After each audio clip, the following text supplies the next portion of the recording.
Hello, and welcome back to day 2 of Bookmas.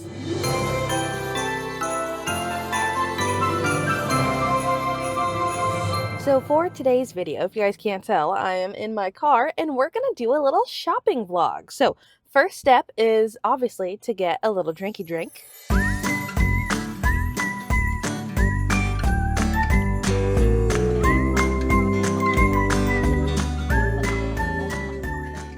So I have my drink here. I'd love to hear what your guys' go-to coffee orders are.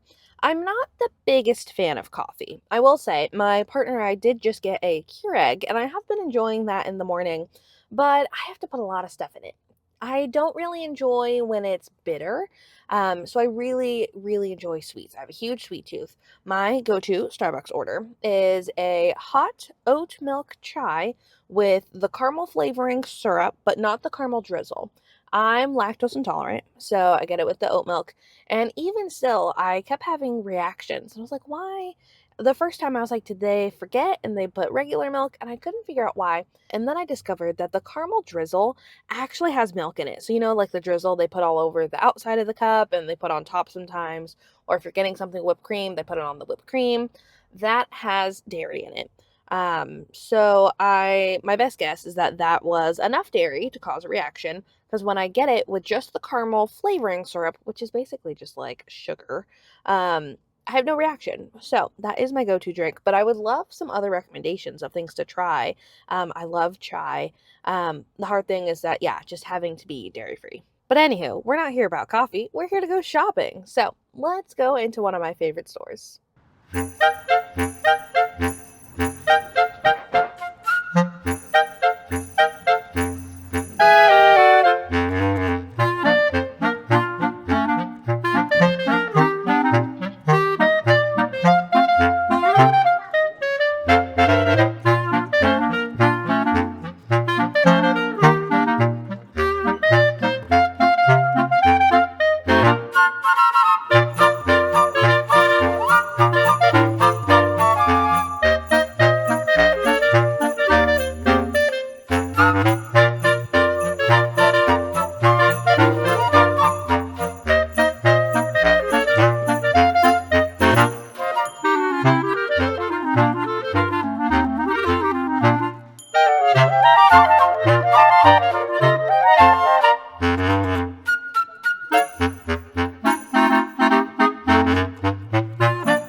So I will say my trip to Barnes& and Noble was not quite a bust because I still got things, but I had specific books in mind that I wanted to pick up, and they didn't have any of them. They didn't have any of the books that I was looking for. I was looking for 4 books, didn't have any of them. And actually, you guys will know by now, I was looking for the books that I want to read for Jingle Bellathon and didn't have it. But what I did find was I picked up A Mannequin for Christmas by Timothy Janofsky and Date Night in December by Jacqueline Snow. I thought these both sounded like so much fun. So A Mannequin for Christmas, I'll read a little bit of the back here. It says, a Christmas romance for Barbie fans who wished Ken and Alan got their own love story. Henry Astor swears he is unlucky when it comes to love. He thought he'd finally found the one, but a sudden breakup has left him hopeless right before the holiday season. Facing another family Christmas alone, Henry makes a wish for the perfect man. The next morning, when he arrives at the Jersey Shore vintage shop he manages, he finds one of the male display mannequins has sprung to life and entirely wrecked the place. And it goes on a little bit more, but just as a little taste, I just thought this sounded like so much fun. So I picked this one up because I was like, I gotta read this. I have not heard of this author before, but very, very excited. Something I also want to start reading is I want to read more queer romances. I realized that I don't really read a lot of queer romances, and so I want to fix that. So if you guys have any good recommendations, let me know in the comments below. But yeah, really excited to get into this one. And then the other one that I picked up from Barnes & Noble, Date Night in December by Jacqueline Snow. It says here on the back, he has 1 month to make a Christmas miracle happen. Lainey Reynolds knows there's only one place that can help her heal a broken heart: Cherrywood, the small town where she grew up. With its holiday festivals and snow-covered streets, it's exactly where she needs to be this December. It feels good to leave the bustling city where her husband was too busy climbing the corporate ladder to notice the growing distance between them, but she's got his attention now. Connor received his wake-up call loud and clear when Lainey left, and there's no way he's giving up on his marriage. If that means dropping everything and trading high-rises for gingerbread houses to sweep his wife off her feet in her hometown, then so be it. And it goes a little bit more, but I just thought that this sounded like so much fun. This is the type of like second chance romance that I really like, where they haven't fully broken up yet. Like the one I can think of that is like my all-time favorite of that kind of thing, where it's a marriage in trouble, is King of Greed by Anna Huang. I loved that story so much. Such good groveling. So yeah, I'm really excited to read this one. And since I couldn't find the books I was looking for at Barnes & Noble, I was like, well, let me just run over to Target real quick. There was also some grocery items that I needed. So while I was there, I found only one of the books I was looking for. And I will let you guys in on a little secret. It's not December, the day I'm filming this. It is the day before Thanksgiving. This is the first video that I'm filming for Bookmas because I wanted to get the books in time for me to read them. So I was like, is it too early to be doing this? But it's the day before Thanksgiving. And almost nowhere has Christmas books. Like, I don't know if you guys noticed, but in my Barnes & Noble clips, there was very little Christmas books out.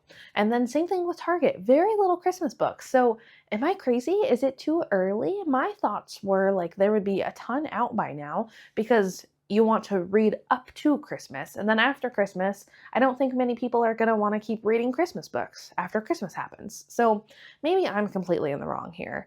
But I wanted to get these in time to be able to read them. So yeah, maybe I ruined the Christmas magic. I'm so sorry. But it's November 26th, the day that I'm filming this. So I don't know, maybe this is a flop on my part, but I was just surprised that there was not a lot of Christmas books out.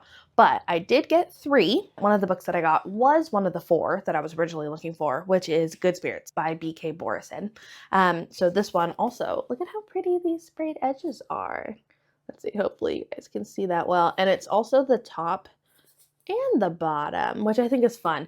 I think sometimes it's a bit of a bummer when they only do the long edge. I don't know what you would call this, you know, where sometimes that's how they do it. They only do the fun pattern right here and then they skip the top and the bottom. So I like that it goes on all sides. I think that's fun. But yeah, so this one, he is the ghost of Christmas past, and he is going around and haunting people.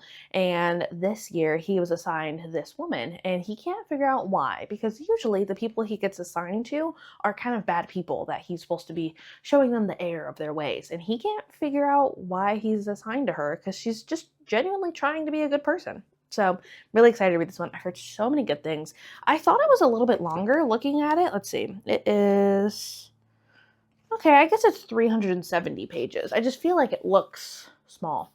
Maybe I've been reading too many big fantasy books lately. And then the other two books I got at Target were not ones that I were planning on getting, but this one I had heard of before, Christmas at the Ranch by Julia McKay. I love the cover for this one. I just think it's so pretty. And so it says here, she hasn't been in love in 10 years, but she's about to get back in the saddle. With the holidays around the corner and her father recently imprisoned for financial fraud, disgraced journalist Emery Oakes doesn't know where to turn. She's certain of only one thing. She needs to get away.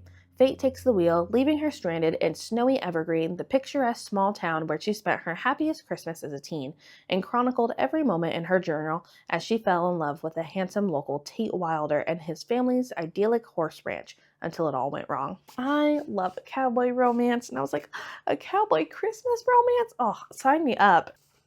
So yeah, I'm super excited to read this one. It's not super long either. It's 304 pages, so I just think it's so pretty and it sounds so cute. And there's a horse on the cover. It's so cute. And then the last one I got was one that I was super intrigued by. It's called The Eight Heartbreaks of Hanukkah by Jean Meltzer. I've never read a holiday book that wasn't about Christmas. So I'm really excited to read this one. I will admit I don't really know much about Hanukkah, so hopefully I'm going to learn a little bit. But it says here, can these exes rekindle their love this Hanukkah? Evelyn Schwartz has the perfect Hanukkah planned. 8 jam-packed days producing the live-action televised musical of A Christmas Carol. Who needs family when you've got long hours, impossible deadlines, and your dream job? That is, until an accident on set leads her to the medical bay with one of her chronic migraines, and she's shocked to find her ex-husband, David Adler, filling in for the usual studio doctor.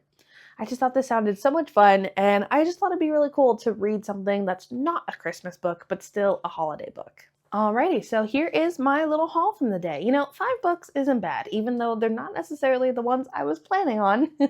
I'm still really excited to get into these, so my plan is a little bit later in Bookmas, I will be giving you guys a review of these. So I'm gonna go hop into reading, and I will see you guys in 2 days. Bye.